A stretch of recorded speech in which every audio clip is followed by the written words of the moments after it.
Hola de nuevo a Aprende a comer sin miedo, el podcast de tu onconutricionista. Soy Victoria Góngora y hoy vamos a hablar sobre cómo afrontar la pérdida de apetito en familia. Te voy a mencionar algunas frases de pacientes y familiares. Me deja comida por todos lados para que coma. Come menos de la mitad que comía antes. Una de nuestras actividades favoritas era salir a cenar. ¿Te suenan familiares? La alimentación forma parte de nuestro día a día, la convertimos en una forma de cuidar a los demás.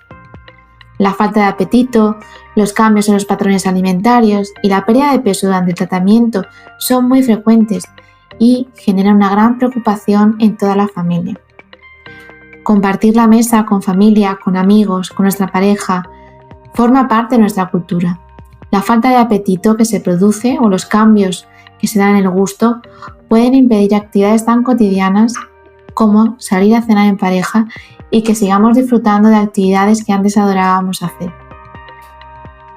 La cachexia es bastante frecuente en pacientes con cáncer en estadios más avanzados y afecta al rendimiento físico, a los resultados del tratamiento, a la calidad de vida e incluso a la supervivencia. Es un síndrome muy complejo y está caracterizado por una pérdida de apetito, una pérdida de peso muy acelerada, además de alteraciones en el propio metabolismo. Esa falta de apetito tan pronunciada se acompaña de una serie de síntomas a consecuencia del cáncer y de los tratamientos que hacen muy difícil una correcta ingesta de los alimentos. Tanto los propios pacientes, las propias personas que tengan cáncer, como las familias, pueden llegar a sentir una angustia generada relacionada con la alimentación que se define en la literatura científica como Eating Related Distress. Esta angustia o ansiedad al final engloba la lucha de los propios pacientes por querer alimentarse, porque esto es una verdadera batalla para poder comer, todas las consecuencias emocionales, sociales de esa incapacidad para seguir comiendo e incluso se llegan a perturbar las relaciones familiares. Lo cierto es que tanto la familia o el propio cuidador puede sentir incluso más angustia que el propio paciente. Estoy segura de que conoces a algún familiar, algún amigo que ha pasado por esta enfermedad, o tú lo estás pasando, o tú has visto como tu pareja, como tu hija, como tus padres han dicho: es que no sé por qué no puede comer, es que por mucho que lo intenta no quiere comer. Entonces, ¿cuáles son los problemas principales que dan lugar a esa angustia? Mira, por un lado están los síntomas que impiden la ingesta de alimentos. Por ejemplo, la falta de apetito, el llenarse enseguida, con cualquier un poquito de comida ya nos sentimos hasta arriba, la fatiga, el cansancio, el dolor. Cuando tenemos dolor y ese dolor no está bien controlado, al final eso es algo que nos quita el apetito. Que tengamos dificultad incluso para respirar, náuseas, estreñimiento, diarrea, un olor raro, que los alimentos te sepan mal, que tengas la boca seca, rasposa, incluso problemas dentales, la propia somnolencia, que te quedes durmiendo en cualquier sitio, la ansiedad, la depresión. Después tenemos también lo que es la pérdida de peso corporal, la alteración de la imagen corporal, el deterioro de las actividades de la vida diaria, la disminución del bienestar. Es decir, al final es un problema que se retroalimenta. Al vernos con una imagen corporal tan diferente a la que teníamos, por los síntomas que estemos presentando, puede ser que incluso se nos quite más el apetito. Todo esto se suele afrontar de alguna forma que no siempre da buen resultado, tanto por la parte del paciente como por la parte de los familiares, ¿no? Creen como que tienen que luchar contra este problema, contra esta caquexia. Hay como una pequeña brecha entre la realidad y las expectativas, una falta de información sobre este problema, un apoyo nutricional insuficiente por parte del profesional sanitario que nos atiende en ocasiones, y sentimos como pérdida de control, como impotencia, como frustración. Entonces aquí es muy importante que un profesional, que un dietista nutricionista también te pueda asesorar en estos momentos, un psicooncólogo, ahora lo iremos viendo, porque es un síndrome multifactorial y tenemos que entender exactamente qué es lo que está pasando para no darnos, con la cabeza en la pared, pensando que, bueno, pues ya comerá, o si le doy esto se lo va a comer.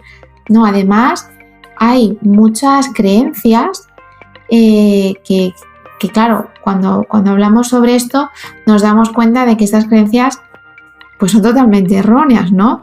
Por parte a lo mejor de los familiares.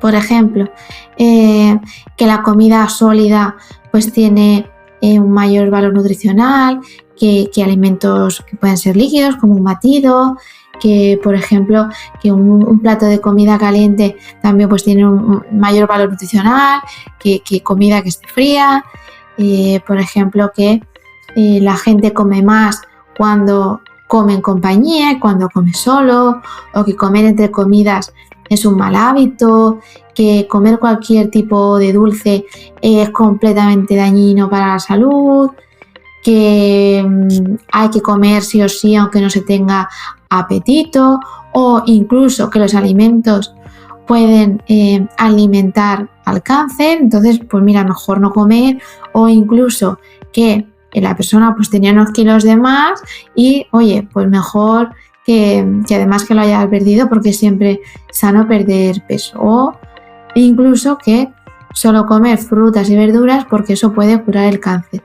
Es decir, hay un follón, hablando mal y pronto, entre la percepción que puedan tener los familiares sobre qué es lo que necesita una persona que está en ese momento en el que no tiene ningún apetito, sobre al final las informaciones que como sanitarios damos a pacientes y a familiares cuando esto sucede. Hay muchísima desinformación y creo que hay veces que falta comunicación y claridad para no hacer cosas que no nos lleven a ningún sitio. Además, claro, puede haber conflictos entre la persona que no está comiendo y el familiar. ¿Por qué? Porque cambian las preferencias alimentarias y los hábitos en la familia.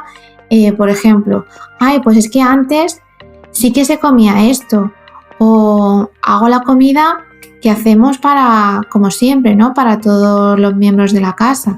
Ya, pero es que a lo mejor en esta situación no se puede seguir comiendo como se comía antes, porque no nos es posible. Puede haber también esa preocupación de decir, no, es que haga lo que haga, no come nada. Y sentir, ¿no? Esa presión, si eres, pues eso, paciente, de que el familiar te está presionando, como que te está mirando para que comas, el familiar también siente esa presión porque dice, bueno, ¿qué está pasando? Yo me doblo el lomo, me parto el lomo para hacer un montón de platos, de recetas y no me come nada. Al final está mal por ambas partes se sienten mal. Luego también puede haber cambios en los roles familiares. Por ejemplo, imagina, antes era una persona la que cocinaba y ahora a lo mejor es tu hija la que viene a cocinarte, ¿no? Cosas que al final hacen que la familia de alguna forma se resquebraje en esos aspectos. Al final es una serie de diferencias en las creencias y las percepciones entre los pacientes y los familiares. Siempre ambas partes, el familiar por supuesto lo que busca es el bienestar del paciente y probablemente no esté bien aconsejado y se siente en una situación pues muy difícil, donde no tiene ayuda y no sabe qué está ocurriendo. Y el paciente, pues claro, al final acaba hasta las mismas narices porque se siente hipercontrolado en una situación en la que ve que no puede comer ni puede hacer nada ante esa falta de apetito y esa aversión a los alimentos. Ahora quiero que, si eres familiar de alguna persona que tiene cáncer, me gustaría que me puntuaras del 1 al 5 cómo te sentiste la semana pasada. 1 es que no estás nada de acuerdo, el 4 sería neutro, que ni fu ni fa, y el 7 es que estás muy de acuerdo. Número 1. Te estresa mucho que el paciente, tu familiar, no pueda comer, incluso si quiere comer más. Te estresa que el paciente no pueda disfrutar de la comida y te estresa que además se sienta lleno enseguida y no pueda comer suficiente. Número 2. No entiendes la razón por la cual el paciente no puede comer, por la cual no tiene apetito, por la cual no puede comer suficiente. Te preocupa, número 3, te preocupa que el paciente sea cada vez más débil si no puede comer, te preocupa que pierda masa muscular y te preocupa que pierda peso.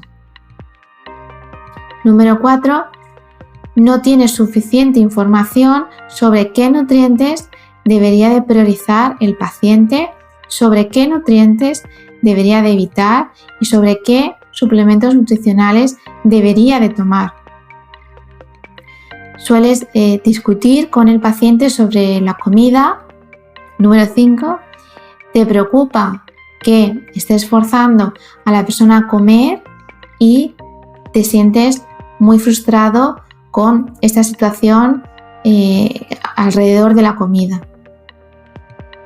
Número 6, es difícil para ti ver que el paciente ha cambiado físicamente y está, pues eso, tiene una apariencia física más delgada.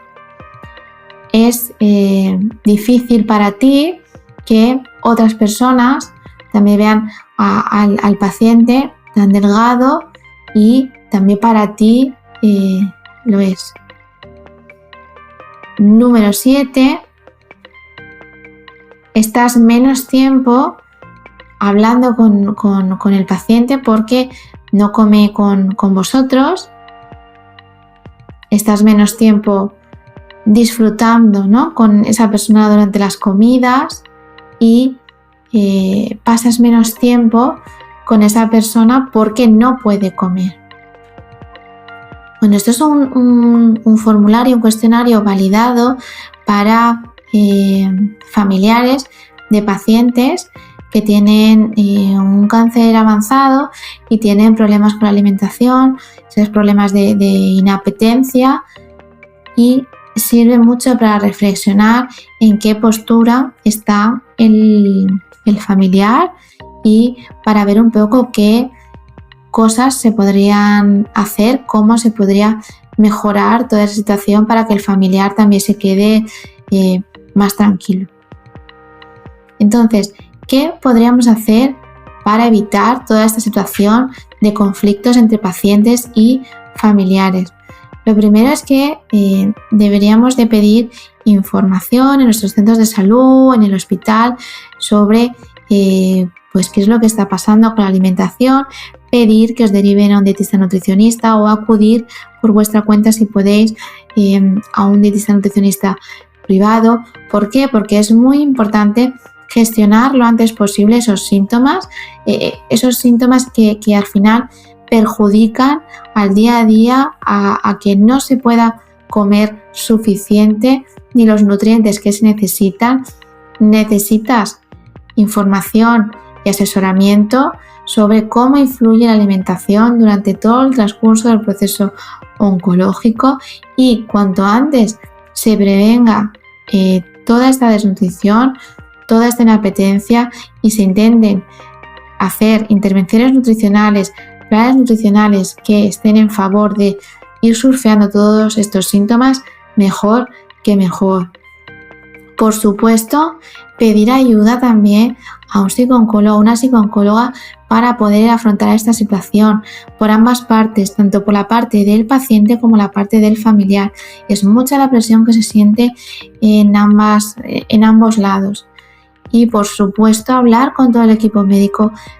Repito, preguntar acerca de esta situación para evitar la brecha que existe entre la realidad y las falsas expectativas. Hay veces que realmente ya no se puede hacer nada con la alimentación, o se puede hacer muy poquito. Al final, hay veces que la alimentación al final de la vida ya solo está orientada a proporcionar placer, y por mucho esfuerzo que pongamos en crear nuevas recetas, en crear nuevos platos para que la persona coma, no se puede solucionar nada. Por tanto, la comunicación entre profesional sanitario, paciente y familia es esencial.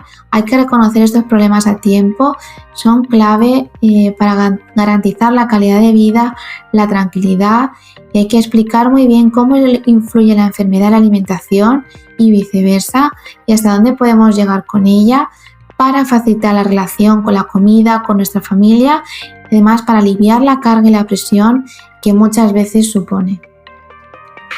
Recuerda que el propósito de este podcast es educar y en ningún caso sustituir el consejo profesional por parte de un sanitario que hayas recibido. Si quieres saber más sobre nutrición y cáncer, visita la página victoriagongora.com o sígueme en Instagram, tu onconutricionista. Espero haberte ayudado y hasta la próxima.